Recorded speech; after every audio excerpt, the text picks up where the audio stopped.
But I wanted to give you a story and let you see what you think about it. The story is this.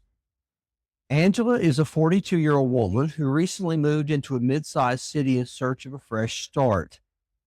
She carries the marks of a hard past, visible tattoos with a gang-affiliated youth, a record of time spent in prison, and a reputation that follows her even though she's been sober and faithful in her recovery program for 5 years.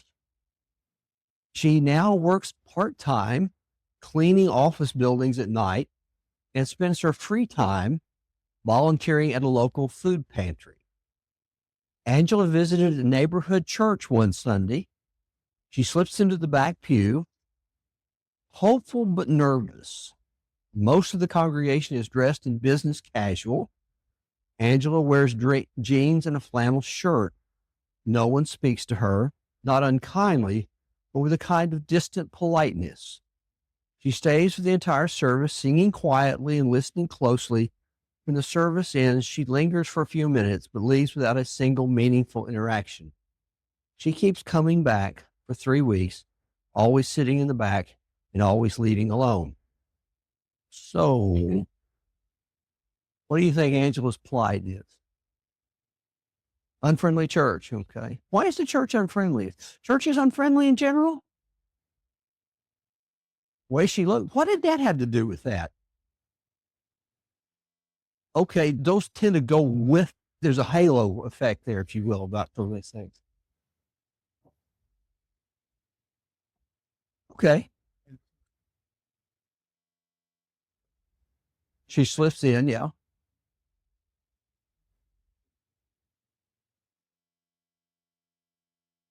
Okay. Okay.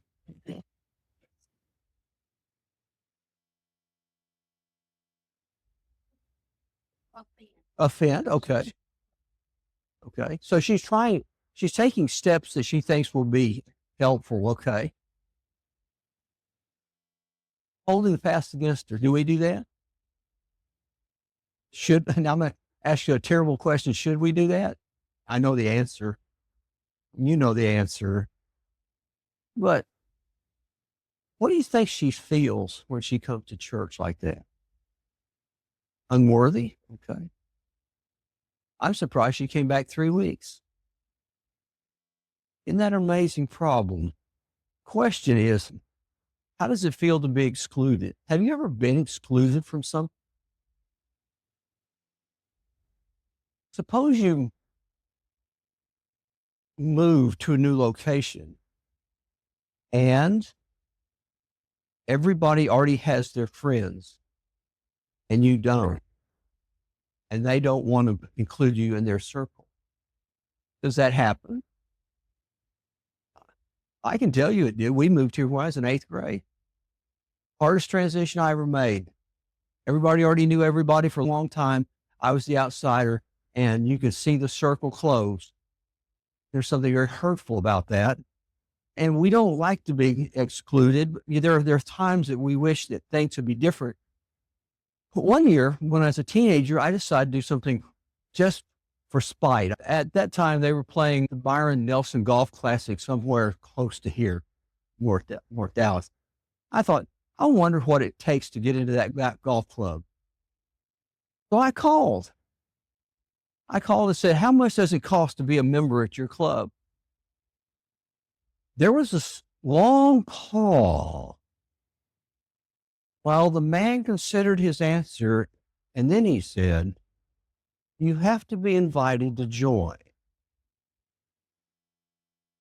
You have to be invited to join. Isn't that an amazing thing? We don't take anybody. If we don't like you, we don't want you. And you don't have enough money to make us like you. That's being excluded. This is a problem that we have because people are different. And why would someone be excluded? Why would someone be excluded? Their past, okay. Okay, we make the assumptions about people based upon various things they do or think or say or whatever. I have no desire to belong to any club to have me as a member. That's right. I think he was okay. Okay. It doesn't conform with the norm of the group that way. I think I've told you the story before, but I'll never forget years ago, 20 plus years ago, I was in my office here and a young man who about 26, 27, about that, walks into my office and he'd had a hard time in his life. And he finally said to me, he sat down in the chair beside my desk and he said, I can't keep living like this anymore. He said, can you help me? So we studied the Bible with him and I baptized him and I got him hooked up with the class of his age group. About a month and a half later, he came back to me and said, I just can't do it. So what do you mean? He said, they don't like me in that class. And so I went to talk to the guy teaching the class. And he said these words, he doesn't fit in with our group.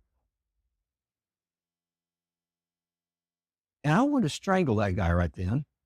First of all, because he was on staff, he should have known better. But that was him saying, we have this holy group, and he was not as holy as the rest of us. So because he's not as holy, we're not going to accept him. Then, as you can imagine, it didn't take long for him to make an exit. I'll never forget that time because he was excluded for that reason. This was also a problem, though. We did a case study a minute ago. This is another case study. This is a real case study of what happened in the church. First century church. Peter goes to Cornelius because God tells him to go to Cornelius. He teaches Cornelius and his household are baptized. It's a great event. So when Peter returns to Jerusalem, they don't go, hallelujah, this is a wonderful idea. They go, you went into the house of an uncircumcised man and ate with them? That's the first question. You mean you went to those people? They haven't mentioned anything about him being baptized or salvation. You went to those people? And then it didn't get any better over time because a few chapters later, when you get to Acts chapter 15, Paul and Barnabas have gone on that first missionary journey. They tried the Jews rejected. They went to the Gentiles responded, and they were making great inroads in the church. And when Paul gets to Antioch, and there are some men from Judea that get there when he's making his report, and they say, unless you're circumcised, according to customs taught by Moses, you cannot be saved. He's making a report about all these people responding to God and say, I'm sorry, they're not eligible. I'm sorry. We have to vote you in. What's your response to that? How would you have felt if you sat there that day when these men came? Feel comfortable? Uncomfortable? Okay, you could get rather belligerent. I have a feeling Paul would have loved to. He jumped down Peter's throat when he did exactly the same problem. I suspect he thought he could get away better with Peter than he could somebody else.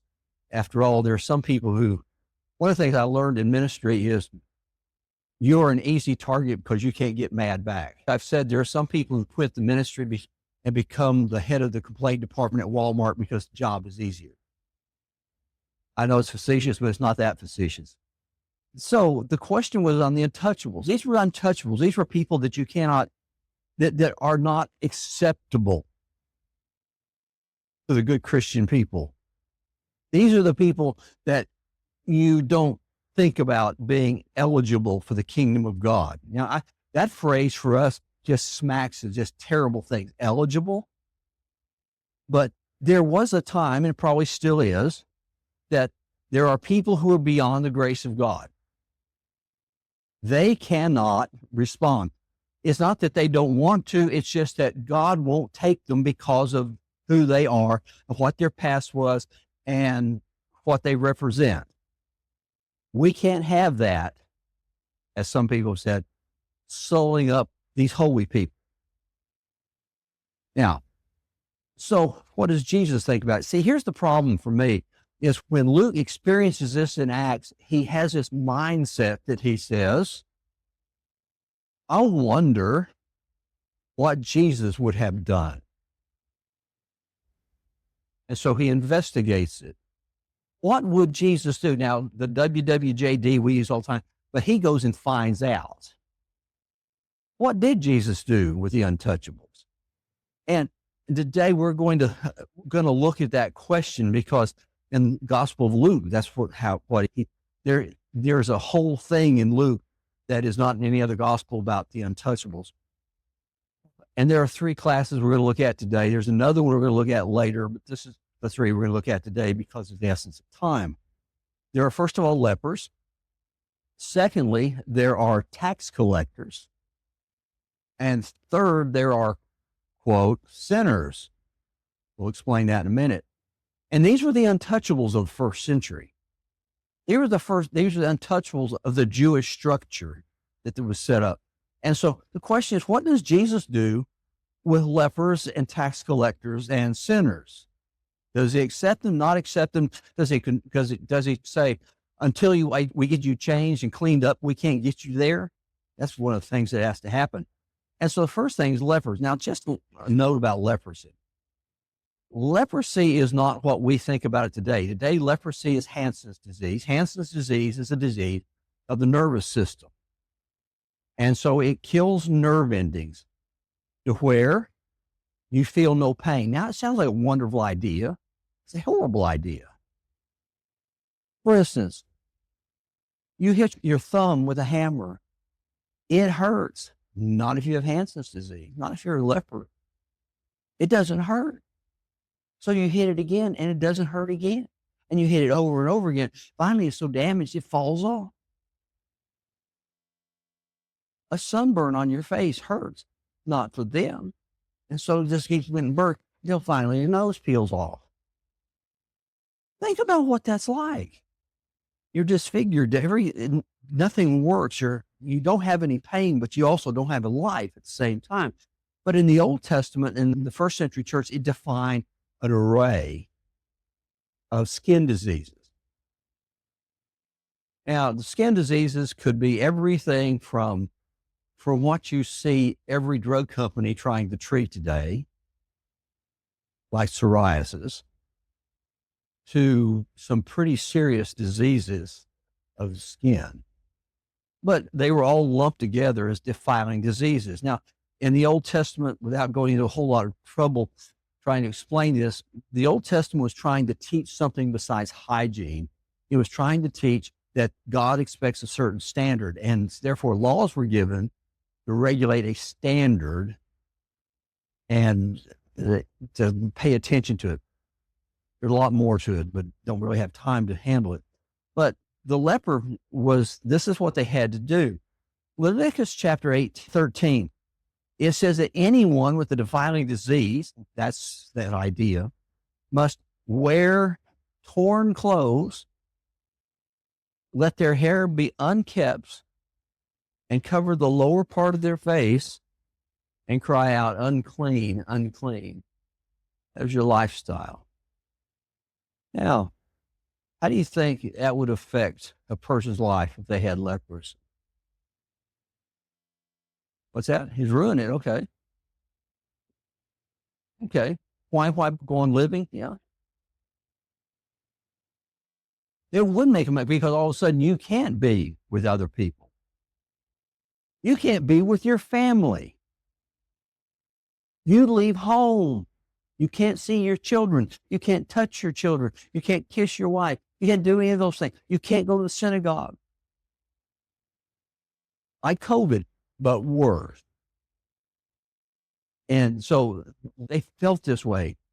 And so Jesus does something with lepers.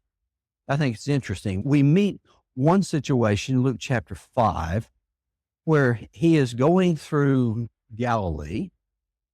And as he comes to one of the towns of Galilee, outside of the town, there is a man And it says he was covered with leprosy.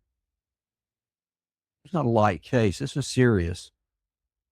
And it says when he saw Jesus, he fell down with his face to the ground, didn't show it, and begged him, Lord, if you're willing, will you make me clean? Why do you think he says, if you're willing?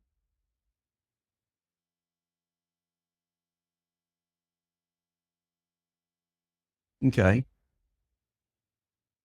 Think about what would happen. He comes up to people. Can you help me? No. Very happy. Hungry. Yeah. Yeah. They repelled him. So he has to probe the question. Are you willing? Think about that. Every time you had to have some, you had to ask that question. Is it okay for this to happen?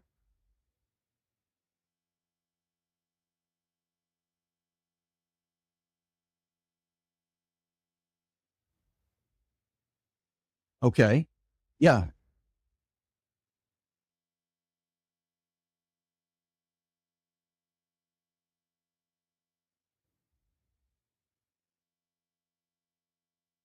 Yeah. Can you get beyond who I am to do this? Now, so what the response is, first thing it says, and Jesus reached out his hand, he touched him. Why does Jesus touch him? Because he doesn't have to touch people to heal them. Why does he touch them? Okay, he wasn't afraid. He had compassion. Okay. What does the touch indicate? What does the touch indicate? Acceptance. But do you know that we cannot live without the human touch? It's love. When someone is hurt, we put our arm around them. So when we're being friendly, we shake hands. Yeah, we have to hold things. People need touch. And that was one of the problems 5 years ago is suddenly we didn't touch and people began to feel anxious. Why?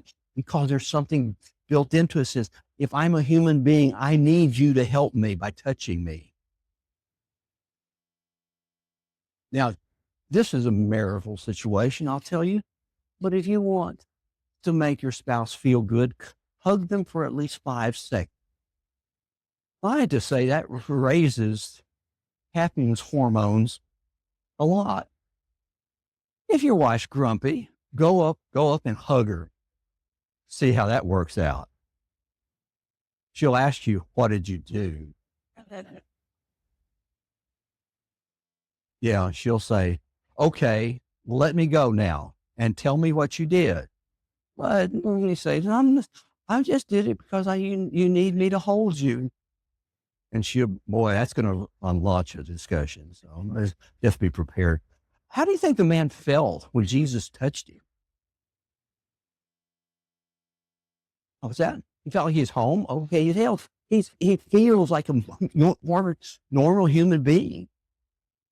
That's an interesting idea. Jesus touches him. Luke puts that little detail in there. He doesn't have to. He could just have said, be clean, and immediate leprosy left him. And that's what he did. We have another one. This is one we usually tell around Thanksgiving, by the way. This is a story for Thanksgiving where you got these 10 lepers. In Luke chapter 17, the 10 lepers, they were going around as a pack because that's the only fellowship they have. If you're a leper, you find another leper because that's all you got. And so they're traveling in an interesting place in a no man's land between Samaria and Galilee where the Jews don't go either. So it's a safe spot. Jesus is going there. And so these 10 met him and they stood at a distance. In Luke, distance is a big deal. He'll bring that up a lot. They stood at a distance and called out with a loud voice, Jesus, Master, have pity on us. An interesting idea. How had anybody had pity on them? Compassion, feeling.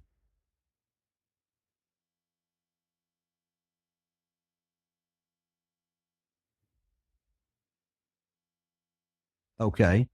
These, I accept you. Jesus is, they come and they need pity. That's what they need. And they get more than that. That's interesting.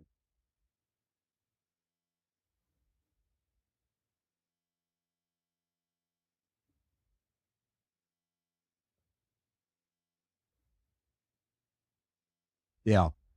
Yeah. I didn't do anything, which is the worst thing to do. It's better to try and mess up. People are more forgiving about somebody who made a mistake. I remember what Dwight Eisenhower told George Marshall before a major battle in the Pacific. He said, "Our allies will forgive us for a loss in battle, but they won't forgive us for ignoring them." And there's a lot of truth to that. And so Jesus accepts these people who are unacceptable, and he touches them and he heals them, and he has passion, compassion, and pity on them. And then there are the tax collectors. Now, tax collectors, a little bit, nobody likes tax collectors. If you ever meet somebody who, and you say, "What do you do for a living?" They go, "I work for the IRS." And you go, "Oh, I'm sorry. Hold my checkbook tight. And I'm not going to tell you anything now. Where'd you got the, oh, I'm not telling you." See, that's how we treat tax collectors, because we're not all work. We inherited that probably from this. People, tax collectors got here in a certain way.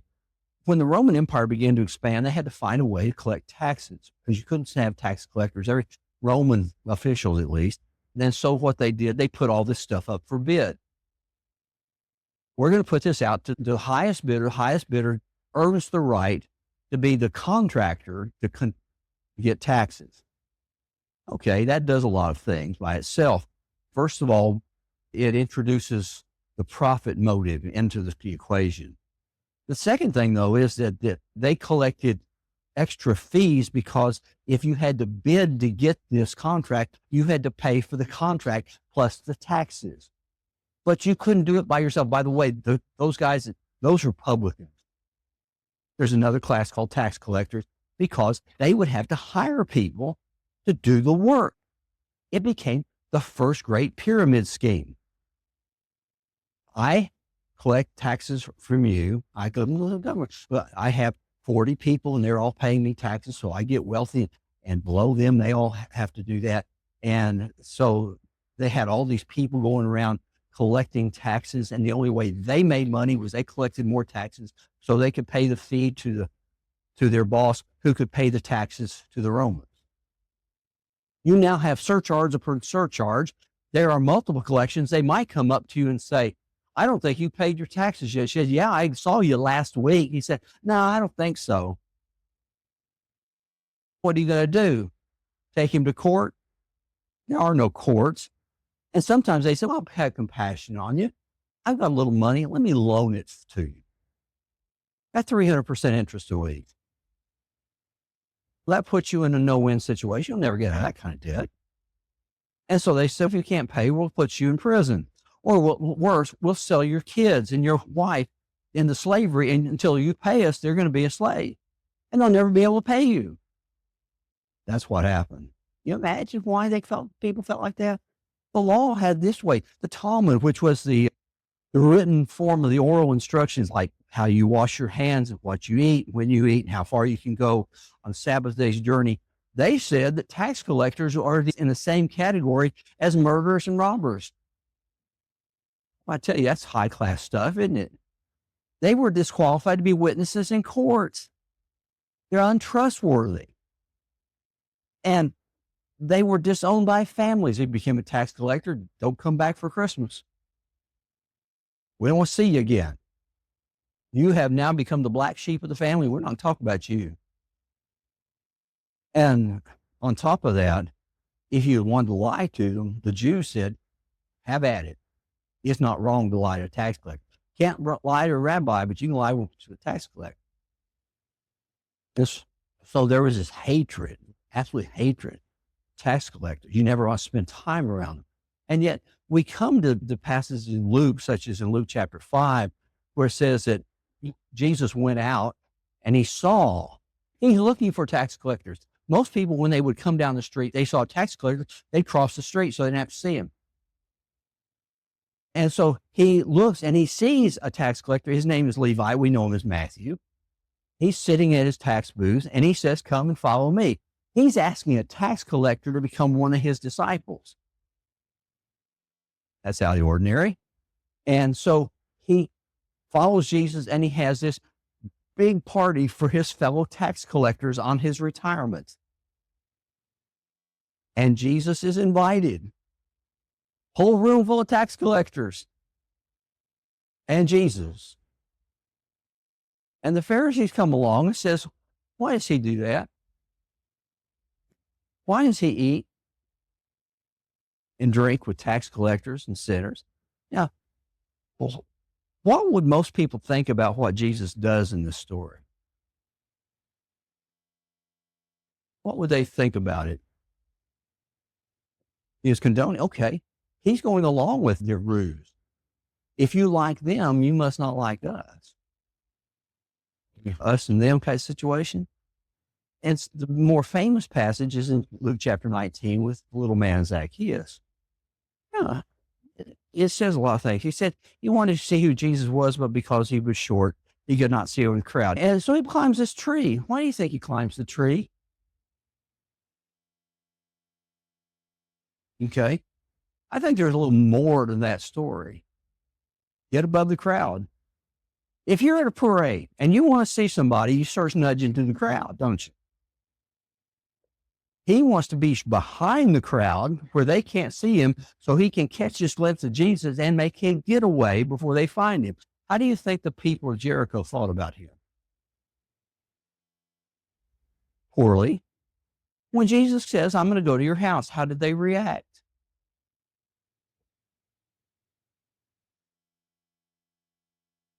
Mm-hmm.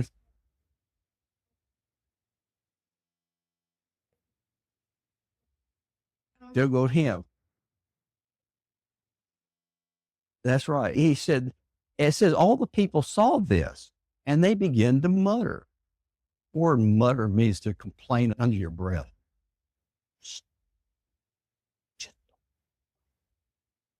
Doesn't he know who he is? I know he's not been through here before, but he can't even recognize it. And they're doing this behind their back. And so he said, he's gone to be the guest of a sinner. We'll talk about that in a moment. And so Jesus goes home. What's the effect on Zacchaeus of this little conversation?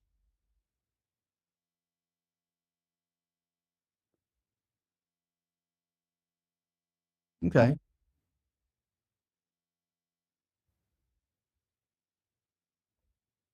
Yeah. Yeah.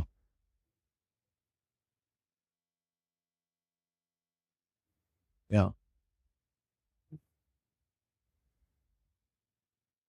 That's right. He's a big cheese here. It's interesting that one of the things that I've learned in life, at least, is that most people who are in terrible spiritual shape know they're in terrible spiritual shape. You don't have to tell them that. You have to offer them some hope, but not tell them how bad they are. And Jesus does that. He says, "I'm going to give back 4 times," which is a lot more than the law said. And so today, it says, "Today salvation has come to this house." Interesting question. You're not supposed to be saved. And why did you go to his house? He said, "For the Son of Man came to seek and save the lost." We're going to revisit this because Jesus wants to talk about lost people, not saved people, like the Jews did. And so the last is a sinner. The term sinner can be interpreted several ways. It can be interpreted as a moral standard. You use a yardstick, you measure against the law of Moses. Did they obey or not obey? Did they do the sacrifice and did they do them right? That you can say that was a sinner. They transgressed. They went beyond it. That was not the standard. That was not what caused somebody to be a sinner.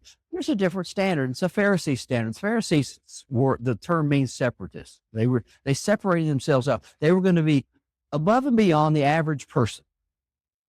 They were going to be the spiritual elite. You never met someone who thinks of them as being spiritually elite they'll just turn your stomach because they are so self-righteous. And so the Pharisees now judge according to a standard that they have defined by tradition. Do you violate what we think you ought to do? And so here it was. And to eat with sinners meant that you were endorsing and participating in their sin. If you ate with sinners, you became the sinner because you're endorsing it. Now, do we feel like that today? Is there a modern equivalent? What's that? There. Okay.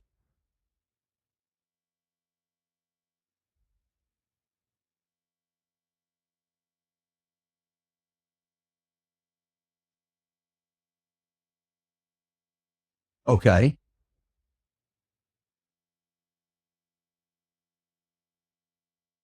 Okay. Yeah. We shouldn't, but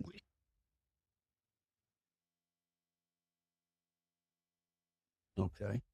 What about you have a teenager and he has some friends that you don't like,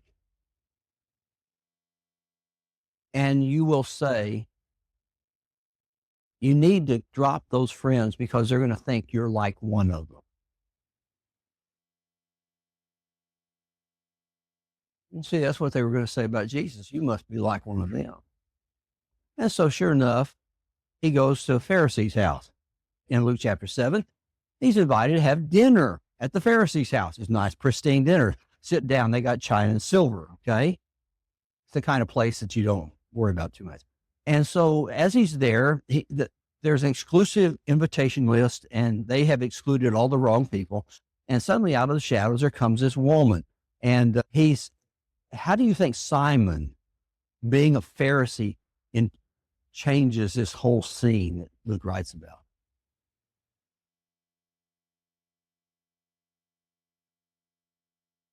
Okay. He's much more judgmental. He's already got the ins and outs figured out.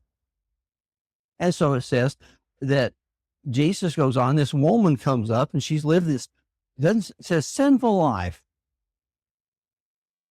Now, it does not say, I have to tell you, we read passages through our own eyes. I have had people read this passage and say, she was a prostitute.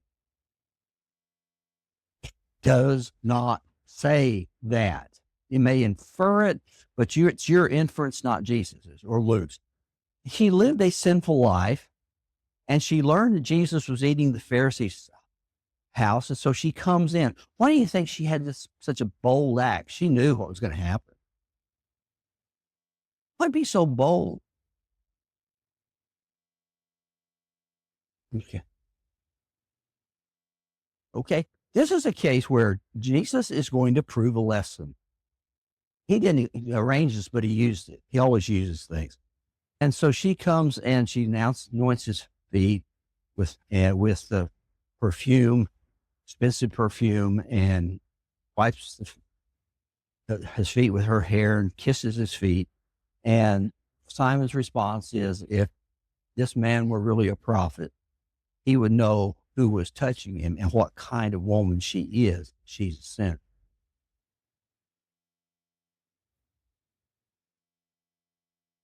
Exactly. Exactly. That's right. That's right. And then so Jesus goes on and tells a story. Stories about two debtors. One owes about a month and a half worth of daily wage, and the other owes about 3 years of daily wage, what the equivalent amounts are. And so you can do the math today, what that is. And he says, now, both are forgiven. If both are forgiven, who loves more? And I like it when Simon says, I suppose, really? I suppose that's the best you can do? Weasel word, what that is. The one who had the bigger debt forgiven. And he says, you're right. Pharisees hated to be right when Jesus asked them a question. because they were wrong at the same time. Now, how does he use this parable to teach what he wants to teach?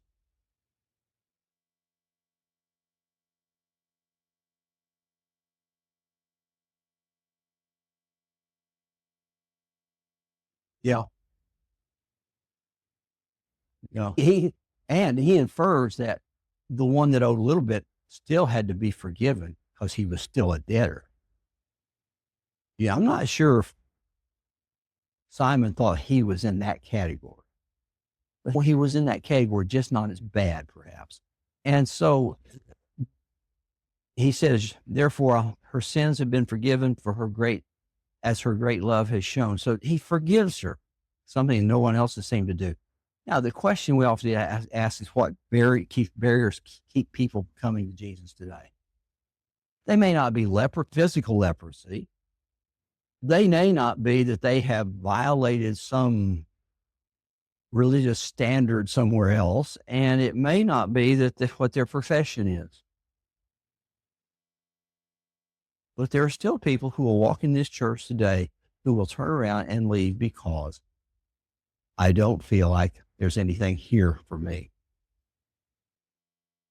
Question for every church is to say, how have we put barriers to the entry of the church? Because when you go on down in the book of Acts, you find out that in Christ, human barriers get broken.